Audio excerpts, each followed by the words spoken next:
Oi, gente, tudo bem? Estou aqui hoje a convite da Academia CJ Mink, que é uma iniciativa que eu amei, do Shopping Cidade Jardim com o Mink, que está proporcionando cursos através de lives para a gente passar por essa quarentena com mais conhecimento, tá?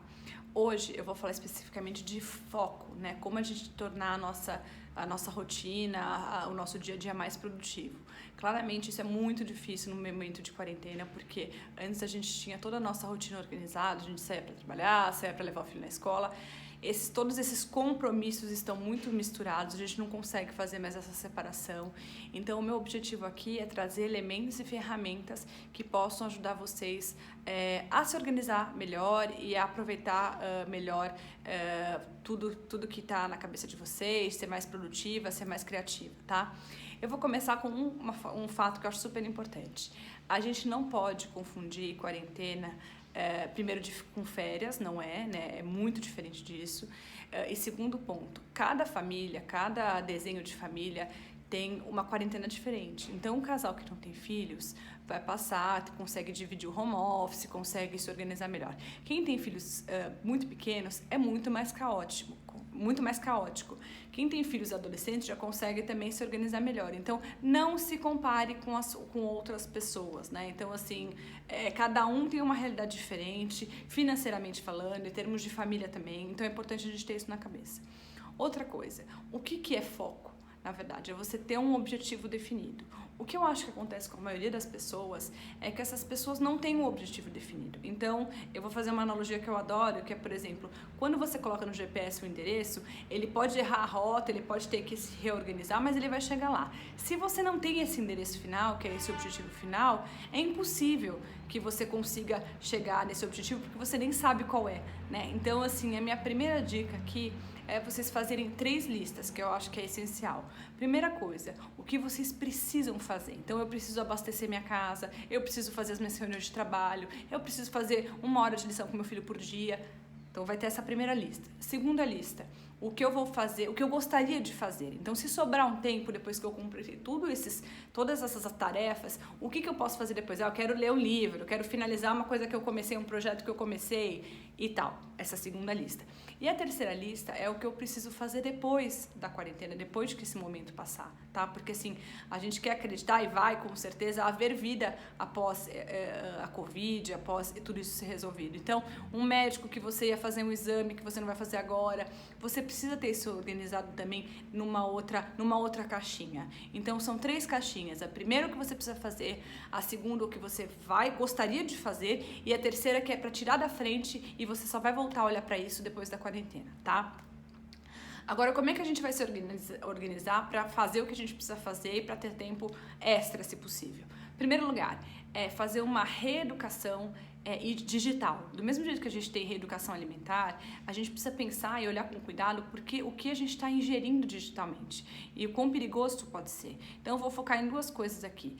Se tem algum Instagram ou alguma outra coisa, algum Twitter que está te intoxicando de alguma forma, aquilo não está te fazendo bem, é hora de você deixar de seguir essa pessoa, deixar de seguir essa empresa ou qualquer que seja a conta, mas vamos olhar mais criticamente para esse nosso feed, pode ser do Twitter, pode ser do Instagram, pode ser de qualquer lugar, porque isso pode interferir na gente e a gente não estar se dando conta e tirar a gente da nossa rotina, do nosso foco, e isso pode ser prejudicial.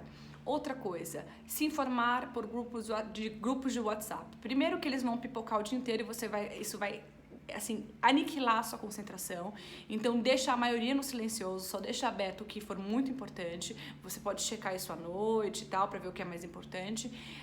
E num período de pandemia, a gente está tendo algumas questões para pensar, é melhor você ver menos informação com mais qualidade. Então, separa um momento do dia para você olhar essas informações com fontes seguras, e aí você vai conseguir pensar, conseguir formar a sua opinião. Você pode pegar várias opiniões de veículos confiáveis, mas tenta fugir um pouco desse oceano de fake news que muitas vezes aparece pelos grupos do WhatsApp.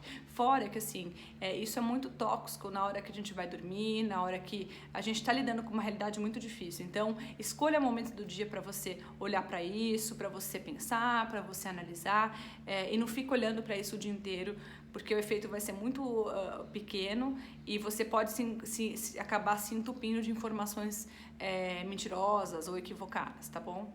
Segundo ponto que eu acho muito importante, alguém inventou uma coisa que acharam que era maravilhoso para as mulheres, que é o multitask, tá? O multitask, na minha opinião, é o maior bloqueador de concentração e de produtividade que uma mulher pode encontrar. Então, no momento que você está falando com a sua amiga, brincando com o seu filho e resolvendo uma coisa no computador, você não está fazendo nenhuma das três. Você não está nem falando com a sua amiga, nem brincando com o seu filho, muito menos fazendo a sua tarefa no computador. Então, uma coisa essencial é uma coisa de cada vez. Os estudos já mostraram que o multitask ele pode ser mais prejudicial para a sua produtividade que até a maconha, né? Em termos de QI também a resposta é muito mais devagar. Então essa é uma coisa muito importante que a gente já está fazendo no automático. A mulher, ela acha que isso é uma força, né? Que é uma capacidade. Muitas vezes a gente vai ter que ser multitask mesmo, né? Então muitas vezes as pessoas vão demandar a gente de uma forma simultânea, você vai ter que responder. Mas isso não é como é que eu posso dizer? Não é uma coisa boa, tá? Isso é uma coisa péssima. Então vamos supor, não, mas é que eu tenho pouco tempo. Eu tenho meia hora só do meu dia para brincar com meu filho, para ligar para uma amiga que está precisando e para fazer outra coisa. Então, a dica que eu dou sobre esse assunto é o seguinte: divide essa meia hora em 10 minutos. 10 minutos você brinca com o seu filho olhando para a cara dele. 10 minutos você liga para sua amiga perguntando, escutando de uma forma ativa. E nos outros 10 minutos você faz o que você tem que fazer. Porque fazer tudo ao mesmo tempo você não está fazendo nada. Hoje, o que o ser humano mais precisa, que a gente pode premiar alguém ou presentear alguém, é com duas coisas: atenção e escuta. E a gente não está escutando ninguém e nem a gente está olhando para as pessoas no olho. Então isso faz muita diferença. Isso faz muita diferença até para a sua produtividade mesmo. Não sei se vocês já se pegaram em situações assim, de você estar, por exemplo, assistindo uma série na Netflix, olhando o computador, falando com uma pessoa, olhando o celular. Isso não é bom, você não tá... E a gente está acabando, o que acontece? Você acaba destreinando a sua concentração, né? Fazendo com que aquilo seja cada vez mais difícil de você focar. E uma coisa que você está focada 10 minutos é muito mais efetivo do que você ficar num modo 1 hora pensando e resolvendo outras coisas ao mesmo tempo. Isso não é bom. Claro que a gente, em algumas situações, não vai dar para fugir. Mas até fazendo um paralelo, uma coisa que a gente ouve falar há muitos anos, que é a questão do mindfulness, né, que é a nossa atenção no momento presente, nada mais é do que dizer não ao multitask, né? O multitask é o oposto disso. Então, se você está falando com uma pessoa, você está prestando atenção naquela conversa. Se você está numa ligação, você está numa ligação. Então, na verdade, o multitask é o oposto do mindfulness. Então, se você quiser encontrar paz no seu presente e ter um rendimento melhor, fuja do multitask. Outra coisa que eu queria dar de dica é a procrastinação. A procrastinação, ela é uma armadilha prazerosa no curto prazo. Então, no começo, você vai ficar feliz que você vai postergar aquela tarefa que você teria que fazer depois, mas isso vem com um custo muito caro, tá? A gente sabe por estudos que os impulsivos, eles procrastinam mais, porque eles têm mais dificuldade de fazer esse desconto temporal, né? De trazer para o valor presente toda essa consequência que eles vão ter no futuro. Mas a notícia boa é que você pode treinar a questão da procrastinação, você pode tentar tentar visualizar o custo que você vai ter dessa sua atitude no presente, no futuro, que às vezes não é nem um futuro longínquo, é um futuro do dia seguinte, mas as pessoas têm dificuldade de fazer essa reprogramação. E uma coisa importante, para você de fato trabalhar contra a procrastinação, você precisa ver aonde você quer chegar, né? Você precisa saber, por exemplo, eu quero escrever um livro. Então, amanhã de manhã eu tenho que me concentrar para sentar numa escrivaninha e começar a escrever. Aí hoje eu vou dormir até mais tarde, amanhã eu não vou acordar. Se você não sabe qual que é o objeto final do seu sacrifício, você não consegue evitar a procrastinação. Então, por isso que é tão importante você ter os seus objetivos claros, você saber onde você quer chegar, porque senão você não tem nada a perder. É como se fosse uma coisa que você faz prazerosa agora, mas você não vê o valor do sacrifício do amanhã. Então, tenta pensar nesse objeto que você está buscando no futuro, que você precisa fazer um sacrifício hoje. Isso vai te ajudar a evitar a procrastinação, tá? Outra coisa que eu queria falar aqui são eu queria falar de 4 elementos, era redes sociais, tecnologia, multitask, procrastinação o quarto super poderoso, que as pessoas estão subestimando, na minha opinião, é o sono. Gente, o sono é uma das maiores ferramentas de produtividade. É normal que a gente agora, com as rotinas completamente em outros horários e tal, a gente não tá mais saindo de casa, a gente dormir mais, acordar mais tarde, mas tomem cuidado com isso, porque é através do sono que a gente vai ter força para estar de fato nas atividades do dia seguinte, nos nossos objetivos. Tem uma pessoa que eu admiro muito, que é a Arianna Huffington, que foi a fundadora do Huffington Post. Ela chegou a fazer um livro chamado The Sleep Revolution para mostrar como a gente está subestimando o sono e como ele pode afetar a nossa produtividade. O que ela fala é que assim, a cultura do sucesso meio que introjetou na nossa cabeça que o preço do sucesso é o burnout, e não é. Ele tem um custo muito caro na nossa saúde e até nos nossos resultados, tá? Então eu acho que a gente tem que prestar atenção no sono. Aquilo que eu falei de olhar notícia antes de dormir não é um bom momento. Você tentar ver algumas coisas que te distraem, algumas coisas que te coloquem em outro modo. E é através do sono que a gente vai trabalhar os sonhos, o nosso inconsciente, a nossa criatividade. Então essa é uma ferramenta importante que a gente está subestimando, tá? Uma noite mal dormida tem um efeito muito nocivo no nosso dia, no nosso humor e até impacta as pessoas que moram com a gente, que convivem com a gente, tá bom? E aí agora eu queria finalizar com duas ferramentas que eu acho que a gente fala muito de meditar como comum, né, para passar por esse período, exercício físico, rotina e meditação. Tem muita gente que tem muita dificuldade em meditar, né? Eu acho que a gente... meditação não é não pensar em nada, né? Muita gente já falou isso. Mas eu acho que tem duas coisas que a gente pode fazer que, se não colocam a gente no estado meditativo, ajudam muito. A primeira, leitura.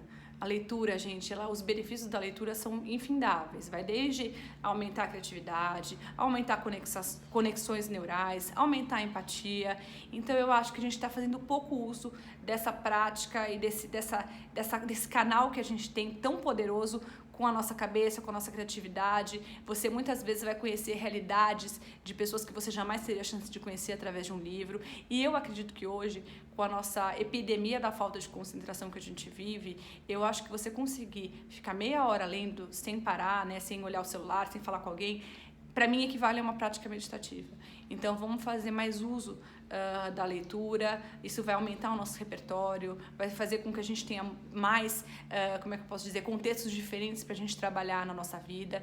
Então essa é uma dica. E a outra dica, para finalizar, eu acredito que seja o silêncio. A gente não está mais acostumado a ficar em silêncio.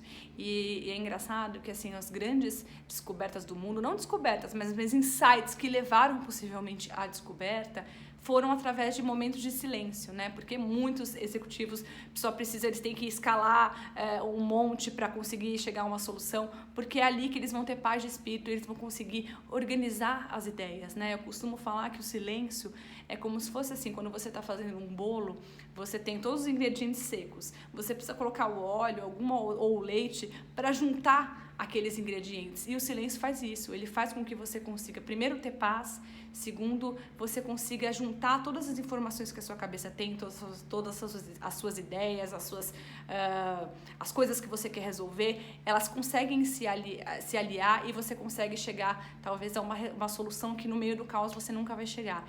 Então, o silêncio, se obrigar a ficar em silêncio, ele também pode ser um caminho para você entrar num momento mais de paz, mais meditativo, que vai ajudar você a ter foco, a resolver os seus problemas com um pouco mais de calma. Então eu acho que a gente deve começar esse exercício.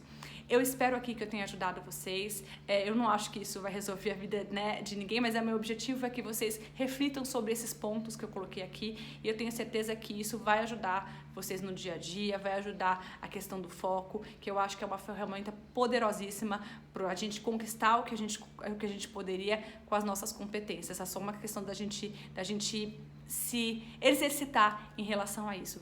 Um beijo, espero que tenha ajudado. Até a próxima aula.